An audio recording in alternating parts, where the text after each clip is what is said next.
National media میں یہ خبریں گردش کر رہی ہیں کہ پاکستان مسلم لیگ نون نے نواز شریف کے استقبال کا جو اعلان کیا تھا اس کو ترک کر دیا ہے، اور بیان یہ آیا ہے کہ یہ عوام کو تکلیف نہیں دینا چاہتے ہیں۔ 4 سال کے بعد آ رہے تھے، اگر 4 سال کے بعد ایک دفعہ تکلیف دے دیتے تو اتنا برا نہ ہوتا اور تھوڑی سی تکلیف عوام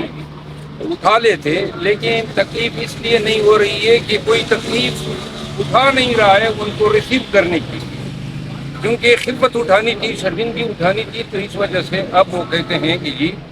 ہماری یہ ریزن ہے۔ لیکن حیرت کی بات یہ ہے کہ پاکستان کے عوام کا سب سے جو مقبول لیڈر ہیں اور جو مقبول ترین پارٹی کا جو لیڈر ہیں، ان کو بے بنیاد لغو کیسز میں اٹک جیل کے ایک سیل میں ڈالا گیا ہے۔ نواز شریف کی یہ شرط تھی کہ میں تب پاکستان آؤں گا جب عمران خان کو جو ہے نظر بند کیا جائے گا، اور لگتا یہ ہے کہ انہی کے پلاننگ کے تحت تمام کام ہو رہے ہیں۔ ضرورت تو اس امر کی ہے کہ ایک جو مجرم اشتہاری ہے اور جو اس ہائی کورٹ کے فائلوں میں جو ہے پروکلیمڈ افینڈر ہیں، وہ اگر پاکستان آ رہا ہے تو سب سے پہلے تو قانون جو ہے وہ حرکت میں آتا، اور جہاز سے اترتے ہی اس وارنٹ کی تکمیل ہوتی۔ اب ہمیں سمجھ نہیں آ رہی ہے کہ کس قانون کے تحت وہ آزاد پھرے گا۔ ایسا کوئی قانون نہیں ہے پاکستان میں کہ بغیر کسی ضمانت کے وہ آئے اور جلسے کرنا شروع کر دے۔ اور ضمانت اس کیس میں ضمانت تب ہوتی ہے جب کوئی پرچہ ہو اور آپ پہلی دفعہ آ رہے ہو۔ یہ تو کنوکٹ ہیں 426 کے تحت، اپنے بانڈ کے شرائط کو جو ہے یہ وائلیٹ کر چکا ہے، تو لہذا یہ شخص جو ہیں کسی قانون کے تحت آزاد نہیں پھر سکتا ہے۔ اور اگر یہ آزاد پھرتا ہے تو پھر قانون کا مذاق اڑایا جائے گا، عدالتی احکامات کی بے توقیری ہوگی، اور میرا خیال ہے کہ پھر فرض بنتا ہے بالخصوص اس عدالت عالیہ کا کہ وہ اگر ان کے نوٹس میں ہیں کہ ان کا جو مجرم اشتہاری ہیں وہ پاکستان آیا ہوا ہے اور آزاد پھر رہا ہے، اور حکام حکومت وقت ان کو گرفتار نہیں کر رہی ہے، تو پھر عدالت اپنے احکامات پہ عمل درآمد کرائے۔ سر راجہ ریاض کے حوالے سے بتائیے گا، انہوں نے ایک ویڈیو پیغام جاری کیا اور کہا کہ ہم کی جانب سے کہ جب وہ بھی لندن سے واپس آ رہے ہیں لوگ استقبال کے لیے نکلے ہیں، لگتا ہے ان کو کہ وہ بھی پاپولر دیکھیں جی، یہ جو ترتیب پیش کی جا رہی ہے پاکستانی سیاست کی نفسیات کو مد نظر رکھتے ہوئے، یہ الیکٹیبلز کے لیے ایک پروگرام ہے کہ وہ یہ دیکھ لیں کہ کتنی آؤ بھگت ہوگی ان کی، کس سائٹ پہ جو ہے اسٹیبلشمنٹ کڑی ہے اور کس سائٹ پہ جو ہے الیکٹیبلز کو جانا چاہیے۔ تو ملک ریاض یا ان جیسے اور لوگ جو بیانات دے رہے ہیں وہ بیسیکلی یہ بیان دے رہے ہیں کہ چونکہ ہمارے پشت پہ مضبوط سہارے ہیں تو لہذا، اور چونکہ پاکستان میں ان سہاروں کے بغیر حکومت نہیں بنائی جا سکتی ہے، تو الیکٹیبلز کے لیے ایک جال بچھایا جا رہا ہے یا ان کو سبز باغ دکھائے جا رہے ہیں کہ جی آپ نے اب پاکستان مسلم لیگ نون کو جو ہے جوائن کرنا ہے۔ یہاں پہ میں ایک عرض کر دوں کہ بہت سارے الیکٹیبل اور لاکھوں کروڑوں لوگ جو ہیں وہ پاکستان تحریک انصاف میں شمولیت کی کب کی ہمیں اپروچ کر چکے ہیں، اور یہ جو بے بنیاد کیسز ہیں جن میں عمران خان صاحب کو جیل میں ڈالا گیا ہے، اور نہ کہ صرف ڈالا گیا ہے بلکہ آپ دیکھ رہے ہیں آج بھی اگر یہ اٹک جیل میں موجود ہیں تو کسی قانون کے تحت نہیں ہے، اور ایسے اس عمل کو ہم نے چیلنج کیا ہوا ہے جو 15 دن سے یہاں پہ فیصلہ محفوظ ہے۔ یعنی ایک چھوٹا سا مقدمہ جس میں یہ عدالت نے پوچھنا تھا کہ جی کوئی قانون کی کسی شک کے تحت یہ اڈیالہ جیل میں کیوں نہیں ہے اور اٹک جیل میں کیوں ہے، وہ فیصلہ محفوظ ہے۔ دن پہ دن، ایام پہ ایام، ہفتوں پہ ہفتے ضائع کیے جا رہے ہیں تاکہ فیصلہ کیوں نہیں آ رہا ہے۔ اگر فیصلہ ہمارے خلاف آتا تو شاید اسی دن خارج ہو جاتا۔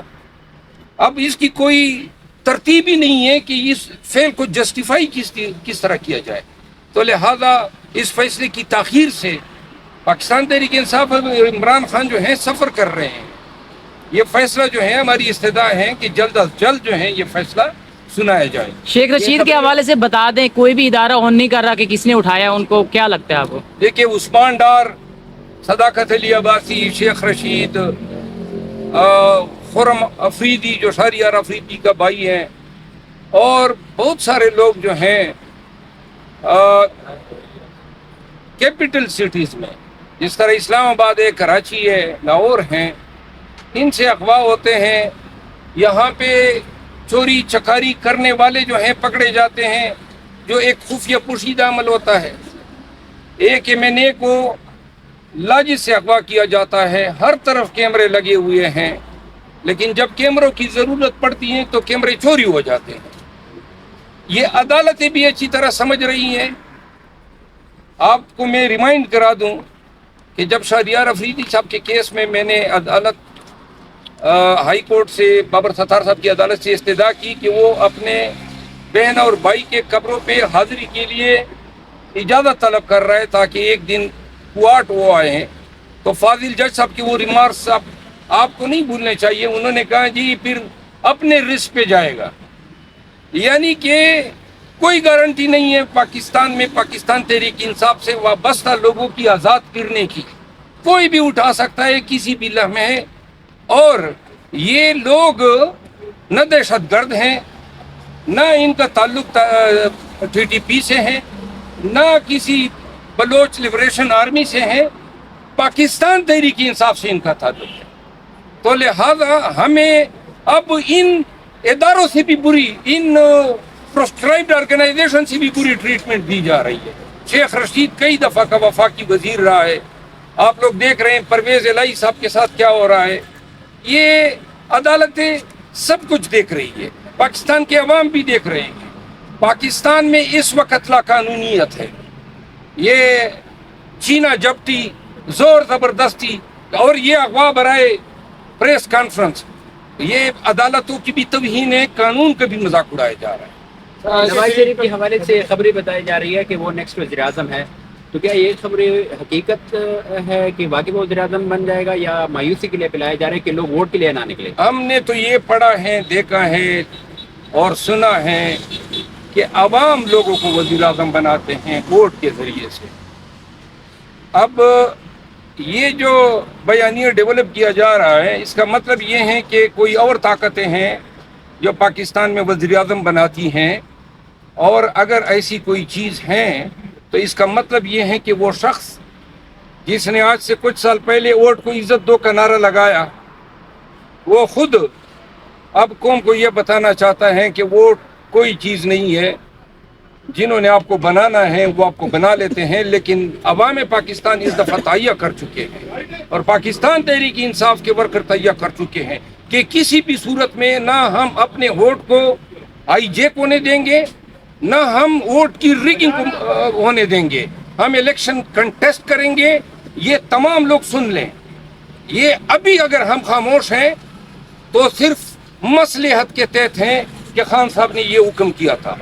لیکن جب بھی الیکشن آئیں گے ہماری کوئی خاموشی نہیں ہوگی. ہم دھڑلے سے باہر نکلیں گے. کسی بھی فسطائی حرکت کو، ووٹ کی ریگنگ کو ہم ہر صورت میں روکیں گے.